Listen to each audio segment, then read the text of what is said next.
What can you say about a game that has been in development for 10 years? Is it reasonable to have expectations so you can hold the media to a higher standard, or does one hold back expectations as to not be disappointed? I feel this is the never-ending battle that a critic comes to when tackling any form of media, whether it be video games, music, or film. We're subjective creatures, we can't help it. There's no way to separate ourselves from what we hold up as our expectations. For example, when Star Wars: The Phantom Menace came out, people were excited for another Star Wars adventure. Expectations were at an all-time high. And then the movie came out. It was terrible. If you had no expectations for it, would it be a good film? Well, you'd have to show it to someone who's never heard of Star Wars or ever seen any of the movies, but I mean, come on, let's be honest. That's next to impossible. Also, after they watch the movie and you ask their opinion, would it even be in-depth or intriguing? You see, it's with that example I say that one should have reasonable expectations. Don't always expect a masterpiece, and then after you've had your, we'll call it an experience, you'll be reasonably surprised.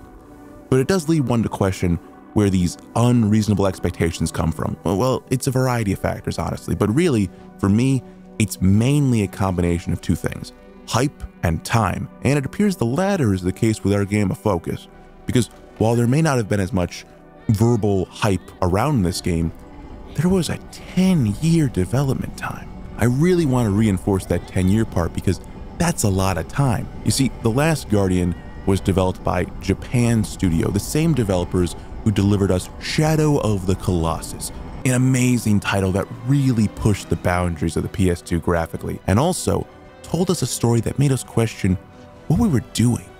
Are we really taking down these gigantic monstrosities, or are we simply a pawn in someone else's plan, destroying innocent creatures? With the ambiguity of the story and the harsh consequences of those decisions, many gamers still talk about the ending of Shadow of the Colossus to this day. It's a masterpiece that deserves its own video. But sadly, I'm not talking about that game today. No, today I'll be talking about the spiritual successor of Shadow of the Colossus, The Last Guardian. So what are my general thoughts of this game before I go into my deeper analysis? Well, the shorthand is, I hated it. I wanted to like it though, very badly. You see, it's everything around the game that I like. You see, the environments are beautiful, the story, the symbolism, the themes, and the ending, they were all heartwarming and at the same time heartbreaking. But that's only if I was looking at this media as a film. As a game, it's horrible. It's really bad on a technical and game design side, which you would think 10 years of development would fix. And even if I were to let things slide, such as horrible camera work, stiff aiming controls, and even worse AI commands, at its core, it's just not fun.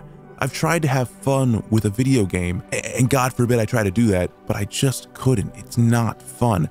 When I go into reviewing a game, I'm looking for a more total package type of deal. And it can vary slightly per game if I know what I'm getting into.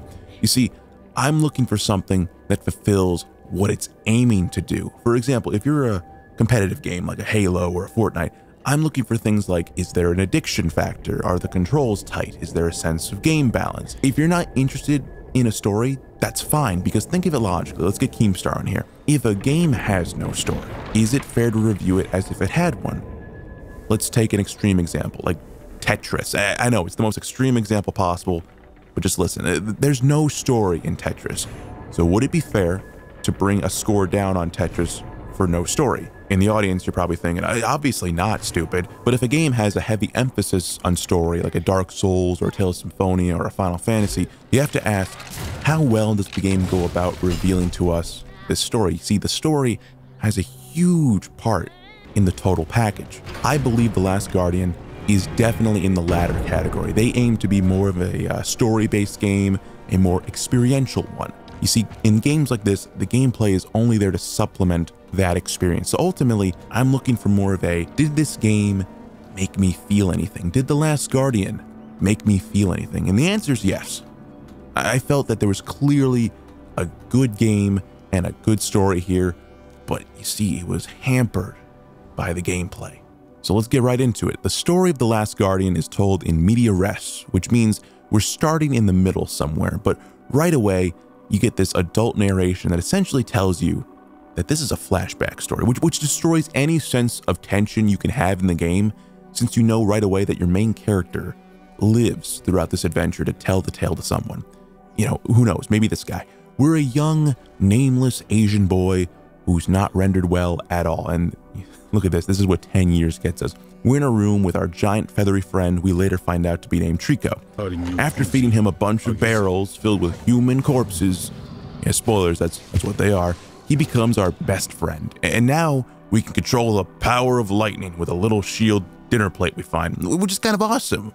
Until this dumb animal eats us and conveniently spits us, but not our shield out. As the story progresses, Cool. you come to understand through flashbacks that Trico abducted you for food. But now, you and him are on a mutual benefit quest to free his people from the control of some generic Zelda villain, and for you to get home.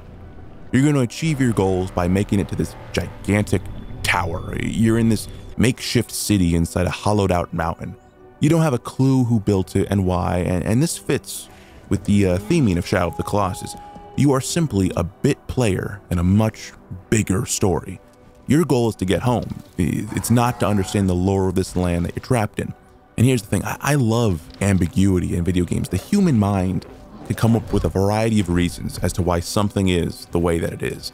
When you finally get out of the castle, you really can just soak in all the environments. It's really breathtaking. But what's the main highlight is the attention to detail with Trico.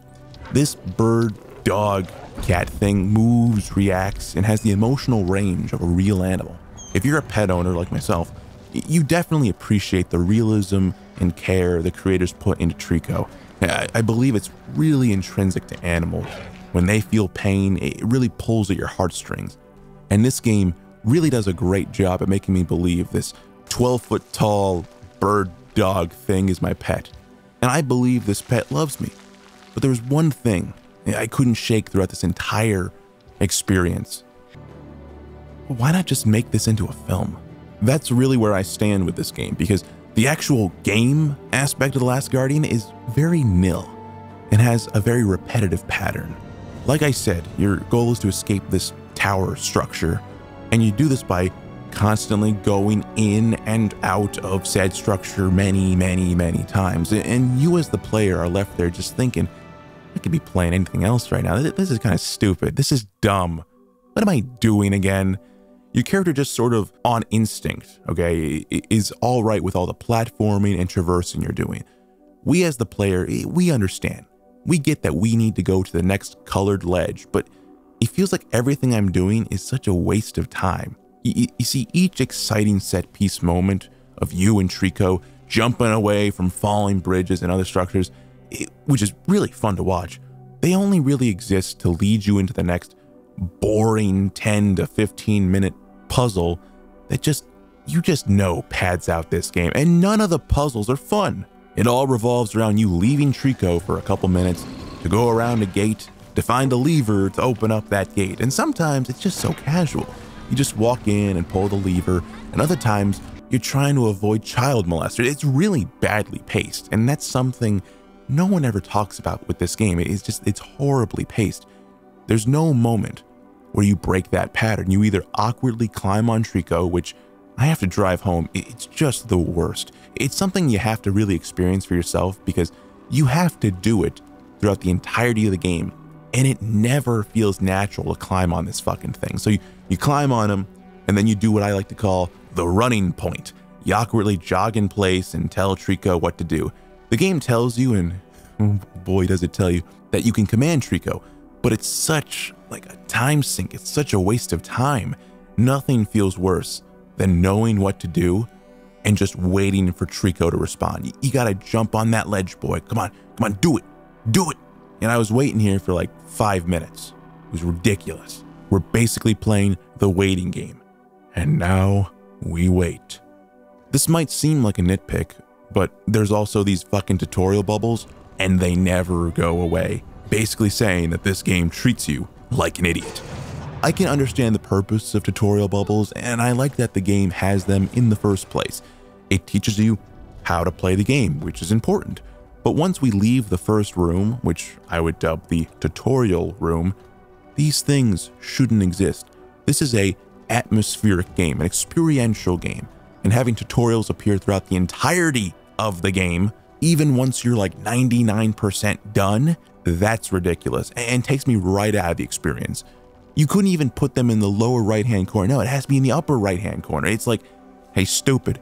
You're stupid. Do this, stupid. I'm not an idiot. All right, I've been playing this game for about an hour now. I know how to climb, I know how to move, and I know how to hang. You can go away, tutorial prompts. I got it. I know how to move and I know how to hang. All right, fuck off. Jeez. Then I'll pop up again. I know how to fucking hang. All right, I know I can grip the barrels. I know I can pull the barrel up. I swear to God, if you tell me to drop how to drop and throw them, fuck you, game. 5 out of 10. The game thinks I'm a fucking idiot, and you can't turn these damn things off. Fuck them. I think it was caught up in that 10-year development cycle because people must have been arguing about it. It's too boring to be a game, but there's also not enough substance to make it a full-fledged film. We made this landscape, we made this castle, we can't let it go to waste, guys, so they made the most boring puzzle game ever. Do you like pushing 2 big crates together to throw a barrel on top, and then throw that same barrel at a conveniently made hole in the gate? You do? You're fucking weird.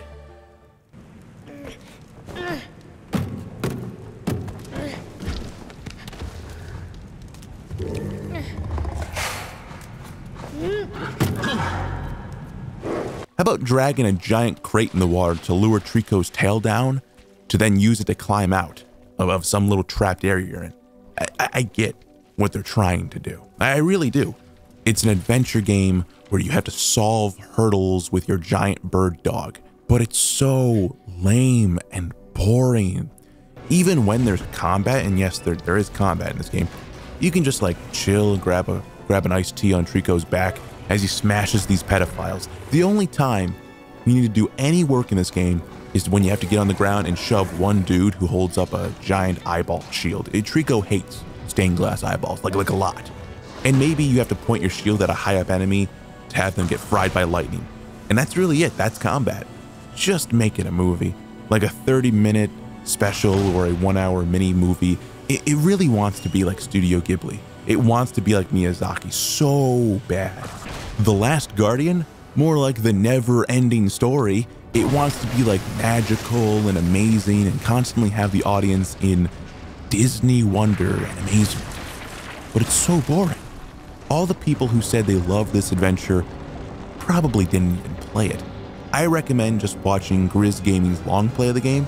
It's 7 hours, which if you bought this game for its retail price of $60, I am so sorry, but it's not fun. Honestly, I'm getting kind of a bit inspired to watch long plays again and riff them because this felt horrible. I'm sure watching someone else play this game, this would be a better experience. Because constantly begging Trico's AI to understand me was just frustrating. Nothing makes a puzzle game more annoying than knowing what to do and having the game take its sweet time in responding. I knew this game was atmospheric, or it was trying to be, but seriously, just watch a long play because you're not really missing much. If I could describe this game in a word, clunky would be the first word to come to mind. Everything from the controls like running and pushing to the climbing to the way Trico responds, coupled with the god-awful camera controls, everything is just so clunky. The fans, they want me to believe that this is all intentional. I get it. You like bad video games, but come on. The main character has horrible acceleration. You can't just, easily walk with him without stutter stepping. He just goes full speed every single time. But really, it doesn't matter since his feet are like magnets. Whenever you run close to an edge, he won't fall off.